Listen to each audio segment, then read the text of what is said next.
La Chine a fait part de sa forte opposition à la visite de la ministre japonaise de la Défense Tomomi Inada au sanctuaire de Yasukuni. Tomomi Inada s'est rendue jeudi au sanctuaire.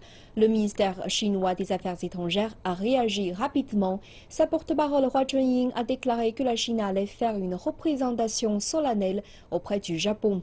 Elle a ajouté qu'il s'agissait d'une ironie ultime qu'Inada s'est rendue au sanctuaire un jour seulement après le tour de réconciliation à Pearl Harbor. Tomomi Inada a suivi le Premier ministre Abe à Pearl Harbor. Leur badage sur la réconciliation et la tolérance résonnent encore à nos oreilles. Et un jour après, elle va rendre un hommage au sanctuaire de Yasukuni qui honore des criminels de classe A et déforme l'histoire d'agression du Japon. C'est un nouveau reflet de la perception intolérante et erronée de l'histoire de certains Japonais.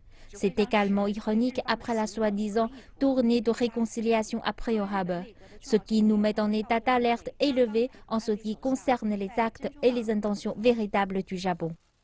Le sanctuaire de Yasukuni, qui honore 14 criminels de guerre de classe A, est considéré comme un symbole du militarisme passé du Japon. Et Inada n'est pas la seule membre du gouvernement japonais à s'y être rendue cette semaine. Mercredi, peu après la visite du Premier ministre Shinzo Abe au mémorial de Pearl Harbor, le ministre de la Reconstruction, Masahiro Imamura, y est allé. Le ministère chinois de la Défense a fait part de ses interrogations sur le voyage de Abe à Pearl Harbor. Son porte-parole, Yang Hu-jun, a déclaré que Abe n'avait pas fait preuve du moindre remords.